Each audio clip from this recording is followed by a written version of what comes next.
Olá pessoal, estamos aqui para dar continuidade à análise aí dos direitos sociais.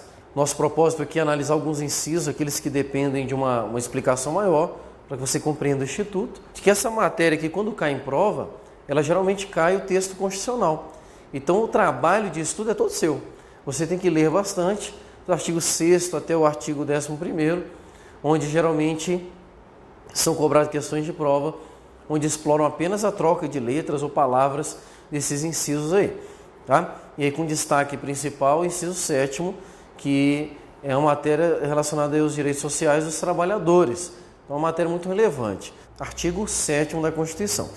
E nós estamos nele, analisando ele. Nós vamos analisar agora o inciso 29 do artigo 7º, que é o inciso que trata daquilo que nós chamamos das prescrições trabalhistas. Ação quanto aos créditos resultantes das relações de trabalho, com prazo prescricional de 5 anos para os trabalhadores urbanos e rurais, até o limite de 2 anos após a extinção do contrato de trabalho. Então nós temos aqui aquilo que é chamado pela doutrina de prescrição trabalhista. O que é prescrição? Prescrição é um instituto jurídico geralmente atrelado a um prazo, onde você tem aquele prazo para exercer um direito. Quando a gente fala da prescrição trabalhista, estamos afirmando aqui que você tem um prazo para exercer o seu direito de reclamação trabalhista. Ou seja, você tem direitos trabalhistas quando você trabalha em determinada empresa e quando você rescinde o contrato de trabalho, você pleiteia algumas verbas trabalhistas que não foram pagas ou não foram devidas no tempo correto. Então você tem prazo estabelecido pelo texto constitucional para que você realize esse seu pedido, para que você entre com a ação. O que é interessante nesse inciso aqui é porque ele trabalha com 2 prazos prescricionais. Um prazo de 2 anos e um prazo de 5 anos. A questão é, quando se aplica um, quando se aplica o outro. Então eu venho aqui para o quadro agora e vou fazer uma demonstração, como se fosse um caso prático, para que você entenda como é que funciona essa prescrição trabalhista. Então imaginemos aqui, no dia 1/1/2011, houve a rescisão do contrato de trabalho. Foi demitido, ou mesmo houve a rescisão de outra forma. Beleza. A primeira questão.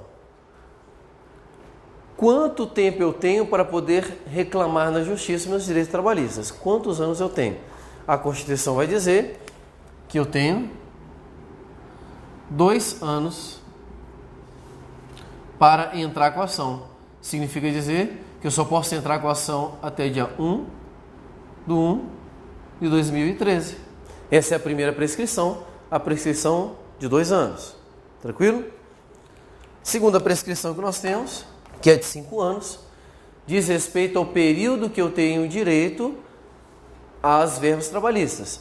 Então, por exemplo, se eu rescindi o meu contrato no dia 1/1/2011 e entrei com a ação no dia 1/1/2011, eu tenho 5 anos para trás de direitos trabalhistas. Então eu tenho direito até 1/1/2006.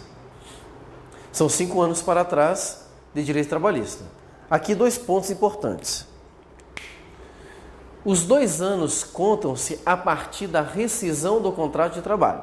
Então, acabou o contrato de trabalho, inicia-se a contagem dos 2 anos. A contagem dos 5 anos se inicia com a entrada da ação. Então, você vai ter direito aos últimos 5 anos a contar do dia em que você entrou com aquela ação. Detalhe, se você entrar com a ação no dia 1/1/2013, você tem direito a 5 anos para trás. Logo, se você entra com a ação aqui, conta 5 anos para trás, você terá direito às verbas trabalhistas no dia 1/1/2008. Ficou claro isso aqui? Muito cuidado, porque geralmente esse aqui é o grande pega de prova. A prescrição de 5 anos, que é o período que você teria direito a receber, ela passa-se a contar a partir da data em que você entrou com a ação. A prescrição de 2 anos, ela se inicia a contagem a partir do dia em que houve a rescisão do contrato. Então você tem que gravar esses 2 pontos que são interessantes como questão de prova. Beleza? Vamos para mais um instituto aí? Nós temos mais um instituto interessante, que é a proibição do trabalho noturno, perigoso e insalubre. Nós temos aí, quero ler com vocês, o inciso 33, que é um inciso bastante cobrado em prova, você tem que ter cuidado com ele. Proibição do trabalho noturno, perigoso ou insalubre, a menores de 18 e de qualquer trabalho a menores de 16 anos, salvo na condição de aprendiz a partir dos 14 anos. Aqui vocês têm que ter muito cuidado, muita atenção, porque no que tange a proibição desse tipo de trabalho aos menores de idade, nós verificamos aí na Constituição 3 faixas etárias. Nós temos uma regra que se aplica a menor de 18, outra a menor de 16, outra a menor de 14. Então você tem que ter cuidado com essas faixas etárias. Então, o que você tem que lembrar é o seguinte: menor de 18 anos, ele não pode exercer qualquer trabalho noturno, perigoso e insalubre. Menor de 18 anos não pode trabalhar noturno, perigoso e insalubre. Ponto. Só que aí fica uma questão que já foi trabalhada várias vezes em prova. A partir de qual idade é permitido o trabalho? E aí, quando você lê o texto constitucional, ele te induz a pensar na idade de 16 anos. Só que a Constituição diz que é proibido o trabalho a menores de 16, salvo na condição de aprendiz, a partir dos 14. Logo, ela disse o quê? Que eu posso trabalhar a partir dos 14. Então, idade mínima, isso você não pode esquecer, para o trabalho no Brasil, a partir dos 14 anos. Logicamente que como aprendiz, e aí aprendiz até os 16 anos. Tranquilo? Então não esqueça esses dois pontos que são muito interessantes e podem ser abordados em sua prova, como já foram várias vezes. Beleza?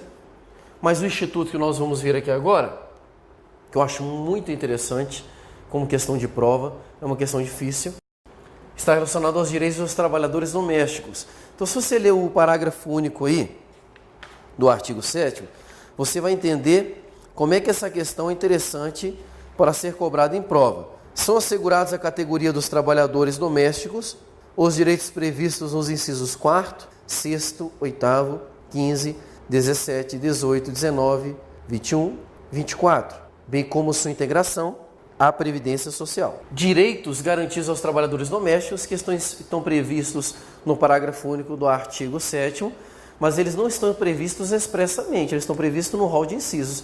E aí é onde você tem que ter cuidado. Por isso que eu listei aqui quais são os direitos que estão previstos ali. Salário mínimo, irredutibilidade salarial, direito ao 13º, repouso semanal remunerado, férias, licença maternidade e paternidade, aviso prévio à aposentadoria. Então é muito comum cair essa questão em prova. Ele pergunta assim, vem cá, o trabalhador doméstico, ele tem direito a férias? Ou então o trabalhador doméstico tem direito a FGTS? E você tem que fazer a conexão com este parágrafo único da Constituição Federal, ali do artigo 7º. Só que ele não traz expressamente. A minha sugestão é, faça esse quadrinho e memorize. Isso vai acontecer também com os direitos trabalhistas do artigo 7º, que são garantidos aos servidores públicos. É a mesma coisa. Ele não fala quais são os direitos, ele simplesmente elenca os incisos. E aí o seu trabalho como estudante, como concursando, é exatamente efetivar essa alocação dos direitos que são garantidos. Eu queria só lembrar vocês dois detalhes aqui interessantes em relação à licença maternidade e paternidade. Eu não quero nem entrar no detalhe da desproporcionalidade desses dois institutos, né? Porque o homem sofre tanto quanto a mulher durante a gravidez, mas recebe apenas 5 dias como licença paternidade. Calma, mulheres desse Brasil, não me batam, tá? Só uma brincadeirinha. Só para lembrar vocês, licença paternidade, 5 dias. Licença maternidade, 120 dias. É o que está estabelecido na Constituição. A Constituição, ela permite que, não a Constituição, mas a legislação que foi editada logo posterior, permite que haja uma extensão desse período de 120 dias até 180. Só que isso depende de alguns requisitos legais. Então, muito cuidado, porque já caiu em prova, ao invés de 120, 180. E aí você que já viu ou já ouviu falar dos 180 dias, pode pensar que este é o prazo da licença maternidade previsto na Constituição. E não é. Na Constituição, o prazo é 120 dias. Beleza? E para a licença paternidade, 5 dias. Aí caiu uma questão na prova assim. Licença paternidade 5 dias, está prevista expressamente na Constituição, certo ou errado? Aí você pega a sua Constituição lá no artigo 7º, procura a licença paternidade, encontra a licença paternidade ali no inciso 19 e verifica que não tem prazo. E aí eu pergunto, está previsto expressamente na Constituição o prazo de 5 dias ou não? A previsão é expressa no texto constitucional, mas não aqui no artigo 7º. Ela está expressa nos atos das disposições constitucionais transitórias. Então lá nós temos a previsão do prazo de 5 dias e sujeita a modificação posterior por leis infraconstitucionais. Então tem várias leis lá no Brasil que regularam o prazo de licença paternidade, a exemplo da 8.112, mas só lembrando desses 2 detalhes que eu acho interessantes aí para a sua prova. Beleza?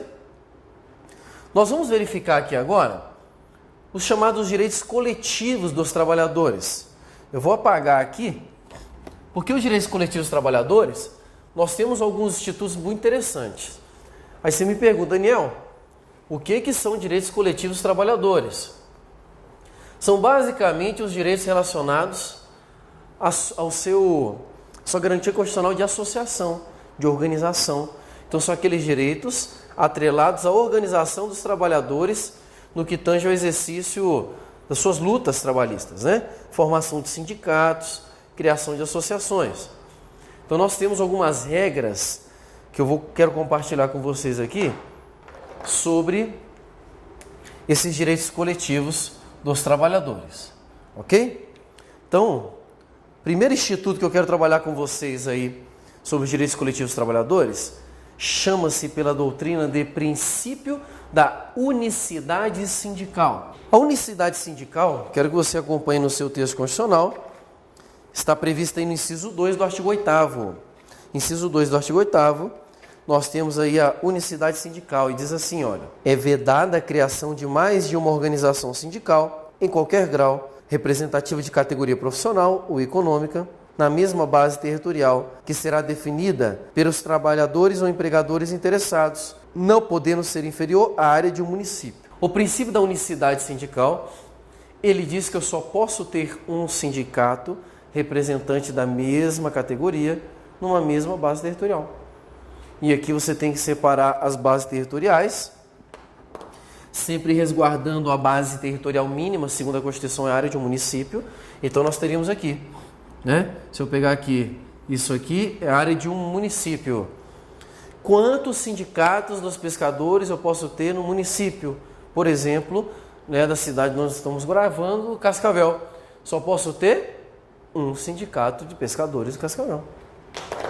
Se eu aumento a base territorial, por exemplo, para a base de um estado, eu pergunto quantos sindicatos estatais ou regionais eu posso ter de pescadores.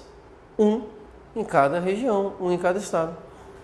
Se eu aumento a base territorial para a área federal, ou seja, todo o território nacional, a pergunta se repete. Quantos sindicatos nacionais eu posso ter de pescadores? Apenas um sindicato nacional. Então, analisando cada base territorial, eu só posso ter um sindicato em cada base territorial, respeitando sempre o mínimo ou base territorial mínima, área de município. Significa que eu não posso ter, por exemplo, um sindicato de pescadores no bairro tal ou um sindicato de pescadores no outro bairro. Não, porque a área mínima onde eu posso ter a área do sindicato é a área de município. Tranquilo? Então esse é um ponto interessante, já foi cobrado algumas vezes em prova, esse probleminha. De forma que, se na tua prova eles te perguntam quantos sindicatos municipais de pescadores eu posso ter no estado, por exemplo, estado do Paraná, aí você tem que raciocinar com muita tranquilidade. Opa, sindicatos municipais no estado do Paraná? Posso ter quantos sindicatos tiverem de municípios, porque o sindicato mínimo é a área de município. Tranquilo? Então, cuidado com esse joguinho que é interessante em prova. Outro detalhe, e isso é um detalhe que já recebeu aí a apreciação da jurisprudência, a doutrina também já escreveu sobre isso. É a possibilidade de um sindicato representar mais de um município, como se fosse uma área metropolitana ali, não vários municípios próximos, onde um sindicato apenas representa todos eles. Isso é possível? É possível no direito brasileiro. E é possível também que, em qualquer momento, qualquer um desses municípios que já se sintam com autonomia para criar seu próprio sindicato, crie um sindicato e se desfilie daquele sindicato metropolitano. Isso também não teria problema algum. Tranquilo? Então nós temos aí, primeira regrinha que eu queria compartilhar com vocês, que é a regrinha da chamada unicidade sindical. Outra regra interessante e que traz geralmente muita confusão na hora da prova está relacionada com as chamadas contribuições. A Assembleia Geral fixará a contribuição que, em se tratando de categoria profissional, será descontada em folha para custeio do sistema confederativo de representação sindical respectiva, independentemente da contribuição prevista em lei. Eu quero que você leia, se você não percebeu ainda, este inciso ele fala de dois tipos de contribuição, as quais são chamadas uma contribuição confederativa e a outra contribuição, a chamada contribuição sindical. A contribuição que está prevista, está retratada no inciso que acabamos de ler, é aquela que nós chamamos de contribuição confederativa. E no finalzinho, quando ele diz ali, olha, sem prejuízo da contribuição criada em lei, essa contribuição que está prevista em outra lei, que é a CLT, Consolidação das Leis Trabalhistas, é a chamada contribuição sindical. Qual é a diferença dessas duas contribuições? São diferenças bacanas para serem trabalhadas na sua prova. A contribuição confederativa, ela é obrigatória apenas às pessoas que são filiadas ao sindicato, porque ela é utilizada como forma de custeio do sindicato. A contribuição confederativa é paga pelos trabalhadores sindicalizados ao seu próprio sindicato. Por isso que a Constituição falou fixada em assembleia. Quem fixa o valor é a própria assembleia do sindicato na hora que se reúne. Já a contribuição sindical, esta aqui, ela é destinada a todos os trabalhadores. Não depende de serem filiados ao sindicato um ou sindicato outro.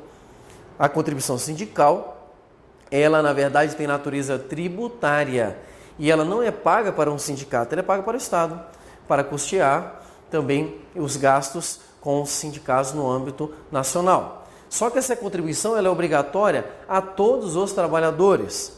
E geralmente você vai conhecer ela, porque uma vez por ano, durante um determinado mês, você vai ter que contribuir com ela, dentro de uma fração do seu salário, ok? Já a contribuição confederativa não tem natureza tributária, ela é uma contribuição optativa para aquelas pessoas que se filiam ao sindicato. Ficou claro a diferença aqui? Então, muito cuidado com essas duas. Eu chamo a atenção mais ainda porque o nome da contribuição sindical, ele nos atrai a contribuição para pagar o sindicato. E é exatamente o contrário à ideia. É onde você tem que prestar atenção. Porque na hora da prova, você vai lembrar que tem duas. E a sua mente vai tentar te induzir ao erro, falando assim, olha, para custear o sindicato, contribuição sindical. E não é. Contribuição que custeia o sindicato é a chamada confederativa. Tranquilo? Beleza, então? Vamos dar uma olhada, então, em outro instituto interessante que nós temos aí. Nós vamos dar uma olhada no inciso 5º, né, que é outro instituto de direito coletivo dos trabalhadores, que é a chamada liberdade de associação. Ninguém será obrigado a filiar-se ou a manter-se filiado a sindicato. Então, nós temos aqui um instituto que diz que se filiar a um sindicato é uma opção. Por isso, liberdade de associação. Eu escolho se eu quero ou não me filiar a um sindicato. Ninguém pode ser obrigado a filiar. Nem pode ser obrigado a se desfiliar. Isso tudo faz parte da sua liberdade associativa. Eu te chamo a atenção para uma questão que é muito interessante de prova, que dizia assim, ninguém será obrigado a filiar-se a um sindicato, mas para se desfiliar é necessário o voto de 2/3 dos membros. A questão ficou tão bem elaborada, tão fantástica, tem 2/3 dos membros, não sei o quê, que o aluno acaba percebendo e fala, cara, eu acho que está certo isso aqui, fica na dúvida no menos. Então você tem que ter muito cuidado, porque a Constituição fala que você é livre tanto para entrar quanto para sair do sindicato. Tranquilo? Esta é a sua liberdade associativa ou liberdade sindical. Beleza? Vamos ver então outro instituto. Outro instituto que eu acho muito interessante também, geralmente cai em prova, diz respeito à participação do aposentado. O aposentado filiado tem direito a votar e ser votado nas organizações sindicais. Então isso aqui já foi mexido várias vezes em prova. Perceba que ele diz que o aposentado filiado ele tem direito a votar e a ser votado no sindicato. Então o que já caiu em prova? Já caiu assim, o aposentado filiado ou não tem direito de votar ou ser filiado, ou ser votado. Ou então já caiu assim, o aposentado filiado tem direito de votar, mas não de ser votado.